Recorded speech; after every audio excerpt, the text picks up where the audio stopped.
আমি এইবার গত বছর 24 সালে দিনাজপুরে এক চিল্লা সফরে ছিলাম, তাবলিগে, দাওয়াত তাবলিগের সফরে। ওই চিল্লার সফরে আমি একজন 72 বছর বয়স একজন হিন্দু চাচা, ওনার 2 ছেলে মুসলমান, কিন্তু ওই হিন্দু চাচাকে আমরা 3 জন আলেম কালেমার দাওয়াত দিছিলাম, ইসলামের দাওয়াত দিছিলাম।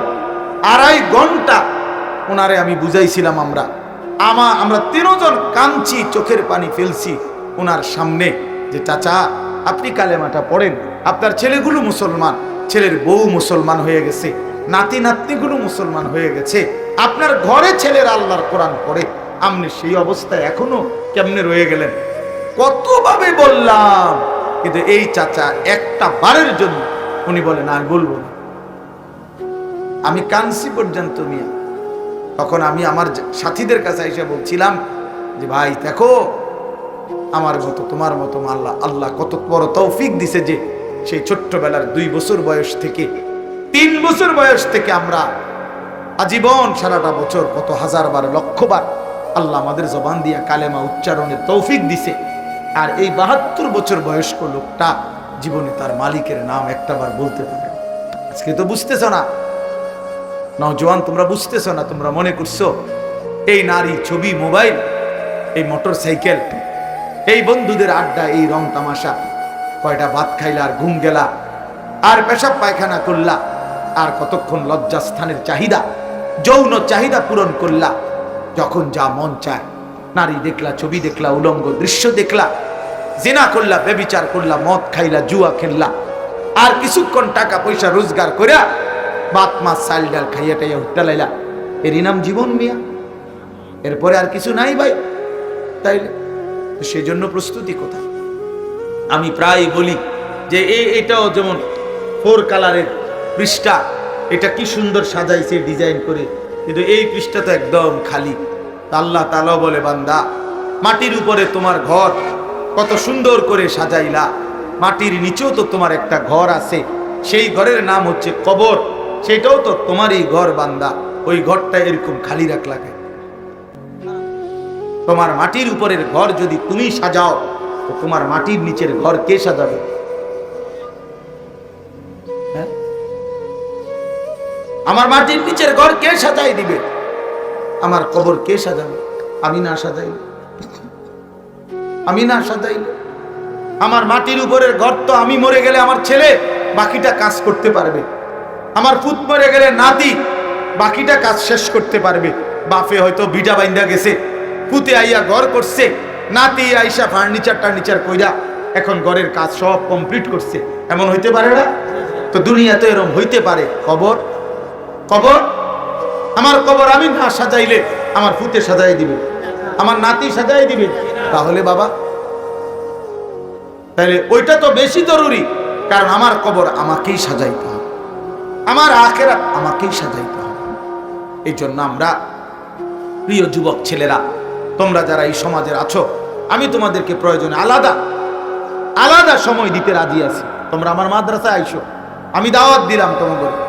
তোমরা এই সমাজের প্রত্যেকটা ছেলে প্রয়োজনে আলাদা, শুধু তোমরা যদি শুনতে চাও আমি তোমাদের আলাদা সময় দেবো, কোনো অসুবিধা নেই ইনশাআল্লাহ। আমি বললাম না স্যার, আমি দাওয়াত দিলাম তোমাদের, কিন্তু তোমরা জিন্দেগি বদলাও, তোমরা জীবন বদলাও। তোমাদের অধিকাংশ ছেলের চুল সুন্দর না, এগুলা মুসলমানের চুল না বাবা, এগুলা মুসলমানের চুল না। তোমরা যারা নামাজ পড়ো না বাবা, এটা মুসলমানের পরিচয় না বাবা। কেন তুমি নামাজ পড়বা না?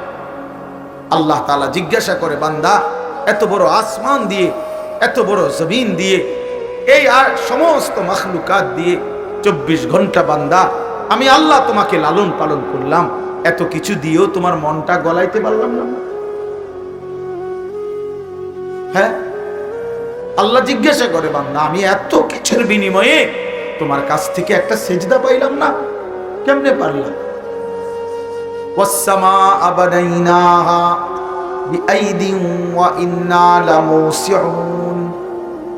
আল্লাহ বলেন, আসমান আমি আল্লাহই বিস্তীর্ণ করেছি নিজ কুদরতি হাতে।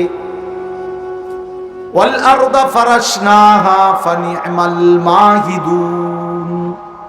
রব্বুল আলামিন বলে, জমিন আমি আল্লাহই বিছানা করে দিয়েছি, আমি করেছি, দেখো না কেমন সুন্দর বিছানা।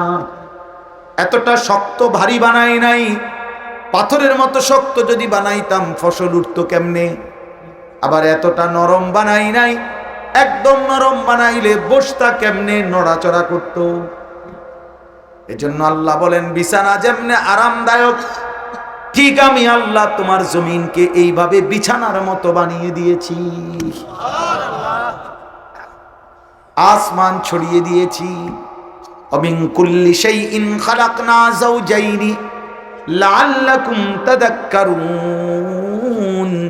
আল্লাহ বলেন, সব কিছু আমি রব্বুল আলামিন জোড়ায় জোড়ায় সৃষ্টি করেছি। তাইলে তিনটা জিনিস বলছে, আসমান আমি বিস্তীর্ণ করেছি, জমিন আমি বিছানার মতো বিছিয়েছি, সব কিছু জোড়ায় জোড়ায় আমি সৃষ্টি করেছি। কেন? লাআল্লাকুম তাযাক্কারুন, আমার সৃষ্টি দেখে যেন তুমি উপদেশ গ্রহণ করতে পারো, যেন উপদেশ গ্রহণ করতে পারো। ফাফিরু ইলাল্লাহ, অতএব বান্দা আমি আল্লাহর দিকে ফেরো, আল্লাহর দিকে ফেরো, আল্লাহর দিকে ফেরো, আল্লাহর দিকে ফেরো, আল্লাহর দিকে। আল্লাহ ডাক দিছে, ফাফিরু ইলাল্লাহ, এই বান্দা অন্য দিকে যাইও না, শয়তান তোমারে জাহান্নামে ফেলে দিবে, নফসের ধোঁকা, মনের চাহিদা তোমারে জাহান্নামে ফেলে দিবে, অসৎ বন্ধু তোমারে জাহান্নামে ফেলে দিবে, সিনেমার নর্তকী তোমারে জাহান্নামে ফেলে দিবে, মোবাইলের উলঙ্গ নারী তোমারে জাহান্নামে ফেলে দিবে, অসৎ বন্ধুর খপ্পরে পড়ে তুমি বরবাদ হয়ে যাইবা। ওই দিকে যাইও না বান্দা, আমি আল্লাহর দিকে ফিরো, আমি তোমার দুনিয়াও পূরণ করে দেব, আমি তোমার আখিরাতও পূরণ করে দেব। দুনিয়া আমি খাওয়াই বান্দা, তোমার বাপে না, তোমার মায়ে না, আমি আল্লাহ, আমি আল্লাহ বাপে খাওয়ায়। যার বাপ মরে যায় সেও তো খায়, যত সে কেমনে খায়? এতিম সন্তান খায় না? এতিম সন্তান বড় হয় না? তাহলে তাহলে বলেন। এই জন্য দয়া করে আমি আমার এতগুলো কথা, এই কথার সবগুলো কথার মূল অর্থ এই কথায়, আমি এই কয়দিন, আজকে প্রায় 15-20 দিন যাবত, আমাদের আর সময়ও নাই রমজানের আগে, আগামী সোমবার আমার উমরার ফ্লাইট, ইনশাআল্লাহ আমি আল্লাহর ঘর জিয়ারতে চলে যাব। এই কয়দিন টানাই কথা বলে যাচ্ছি, বারবার প্রত্যেকটা মাহফিলে এই এক কথাই বলে যাচ্ছি যে ভাইয়া আমরা মুসলমান বাবা, আমাদের জিন্দিগি আখেরাত, আমাদের জিন্দিগি কি? আখেরাত। আমাদের এই দুনিয়ার বেঁচে থাকা আখেরাতের জন্য, আখেরাতের জন্য, আখেরাতের জন্য। অতএব আমাদের কর্তব্য হলো আখেরাতের ফিকিরকে সামনে রেখে, পরকালকে সামনে রেখে আমাদের জীবন সাজানো।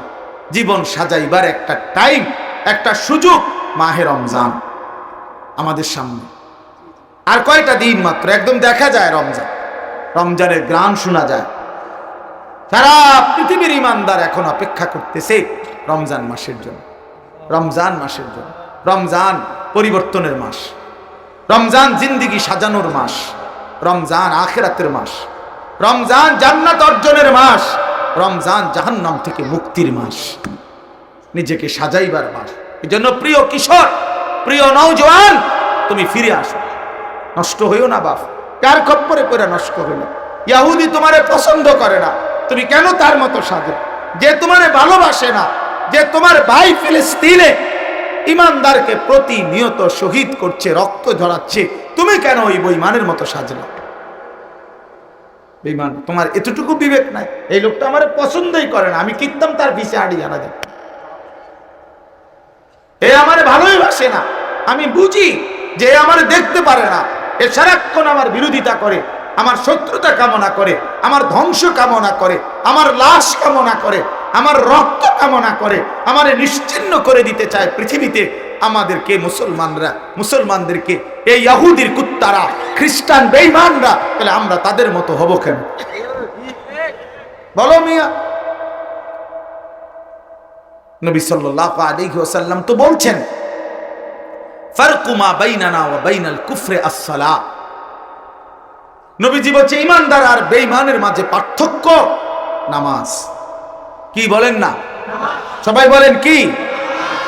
এজন্য প্রিয় ভাই, নামাজ, বাবা নামাজ পড়েন, নিজেদের মেয়েদেরকে বলেন, নিজেদের স্ত্রীদেরকে বলেন, নিজেদের বোনদেরকে বলেন, নিজেদের মাদেরকে বলেন, এই মহিলাদেরকে বলেন নামাজ পড়তে, পর্দা করতে বলেন, পর্দা করতে বলেন।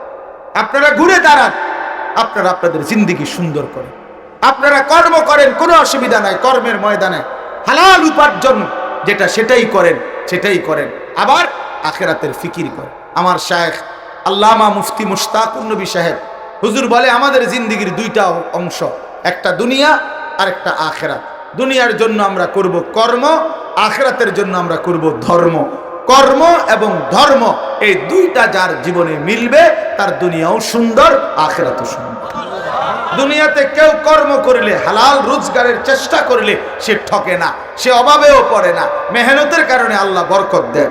আবার ধর্ম পালন করলে আখিরাতের জান্নাত মিলে যায়। এই জন্য ইনশাআল্লাহ আমরা এবারে রমজানকে টার্গেট করে, রমজানকে সামনে রেখে আমরা প্রত্যেকে ঘুরে দাঁড়াই, আমরা পরিবর্তনের ফিকির করি। রমজান মাস ভাইয়া মহান আল্লাহ পাক রব্বুল আলামিন নিজের হাতে সাজাইছেন, নিজের হাতে আল্লাহ রমজান সাজাইছেন। আল্লাহ রমজানকে সাজাইছে।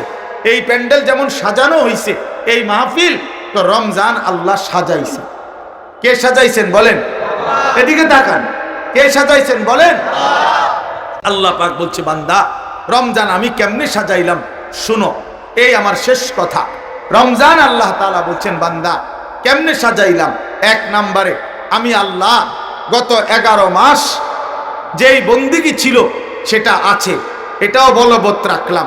যেমন রমজান উপলক্ষে 5 ওয়াক্ত নামাজের হুকুম আগের মতো জারি আছে না বন্ধ হয়? কথা বলেন না কেন? সমস্ত হারাম বর্জন করা, এটা রমজান উপলক্ষেও হারাম হারামি, হালাল হালালই। তাহলে যেটা যেমনে আছে 11 মাস এমনি তো আছেই। তো আল্লাহ বলেন আর অতিরিক্ত আমি রমজানকে সাজাইলাম ইবাদত দিয়া। এক নম্বরে কিছু ইবাদত দিয়ে আমি রমজান সাজাইলাম। কি কি ইবাদত? যেমন 1 নম্বরে পুরা 1 মাসের রোজা, এটা ইবাদত কিনা? প্রতিদিন ইফতার, এটা ইবাদত। প্রতিদিন সাহারি মানে রাত্রি যে সেহরি খায়, এটাও ইবাদত। 20 রাকাত তারাবি, এটাও ইবাদত। শেষ 10 দিন এতেকাফ মসজিদে আল্লাহর ঘরে, এটাও ইবাদত। শেষ দশক বেজর রাত্রিতে 21, 23, 25, 27, 29 এই বেজর রাত্রিগুলোতে সবে কদরের তালাশ করা, এটাও ইবাদত। তাহলে আল্লাহ বলেন এই ইবাদতগুলো দিয়ে আমি রমজানকে সাজাইলাম, আরো অতিরিক্ত ইবাদত দিলাম। এইবার মাসটার মধ্যে নেকির পরিমাণ কেমন? ইবাদত দিলাম নতুন, তো নেকি বাড়াইলাম কিনা? আল্লাহ বলে হ, নেকিও বাড়াইলাম। নফলকে ফরজের সমান বানায় দিলাম। ফরজ একটা 70টা ফরজের সমান করে দিলাম। আল্লাহ বলেন এরপরে পুরো মাসটাকে কেমনে সাজাইলাম? প্রথম 10 দিন শুধু রহমতেই রহমত, মাঝের 10 দিন মাগফিরাত আর মাগফিরাত, শেষের 10 দিন জাহান্নাম থেকে মুক্তি আর মুক্তি, মুক্তি আর মুক্তি, মুক্তি আর মুক্তি। এরপরে আল্লাহ বলেন আরো শুনো বাহিরটা কেমনে সাজাইলাম। রমজানের বাহির সাজাইলাম এভাবে, জান্নাতের দরজাগুলো খুলে দিলাম, জাহান্নামের দরজা বন্ধ করে দিলাম, সমস্ত শয়তানকে শেকলে বন্দি করে দিলাম। চারিদিকে সব ঠিকঠাক কইরা আমি রমজান প্রস্তুত করলাম। এবার বান্দা আসো, ইয়া আইয়ুহাল্লাযীনা আমানু, হে ঈমানদার, কুতিবা আলাইকুমুস সিয়াম কামা কুতিবা আলাল্লাযীনা মিন ক্বাবলিকুম, ঈমানদার পূর্ববর্তীদের মতো তোমাদের উপরও রোজা ফরজ করা হলো। আসো রোজা পালন করো, গুনাহ বর্জন করো, আমার হুকুম পালন করো, লাআল্লাকুম তাত্তাকুন। আল্লাহ তাআলা বলেন এই 1 মাসে এই সাজাইয়া তোমরা আসবা আমার রমজানে, গুনাহ ছেড়ে দিবা, আমার হুকুম পালন করবা। আমি আল্লাহ ওয়াদা দিলাম 1 মাসেই তোমাদেরকে মুত্তাকি বানাবো, আর মুত্তাকি হলেই জান্নাত দিয়ে দেব, জান্নাত দিয়ে দেব। অতএব আমার কথা শেষ। এটাই আমার বক্তব্য বুঝানো যে প্রিয় ভাই, 1 নাম্বার কথাই 2টা মিলান। একটা হলো আমাদের জীবন আখিরাত, আমাদের জীবন কি? আর আখিরাতের শ্রেষ্ঠ মাস, জান্নাতের শ্রেষ্ঠ মাস, আখিরাত অর্জনের মাহে রমজান। অতএব আমরা ইনশাআল্লাহ মাহে রমজানকে কদর করব, করবো তো ইনশাআল্লাহ, করবো তো ইনশাআল্লাহ। আল্লাহ তাআলা তৌফিক দান করেন, আল্লাহ তাআলা তৌফিক দান করেন। প্রিয় ভাই হযরত মাওলানা বেলাল হুসাইন হেলালি অনেক সুন্দর বয়ান করে, মাওলানার কণ্ঠ অনেক সুন্দর। আপনারা মন ভরে মাওলানার বয়ান শুনেন, মনোযোগ দিয়ে শুনেন। ছেলেরা বাপ তোমরা উঠাউঠি করো না।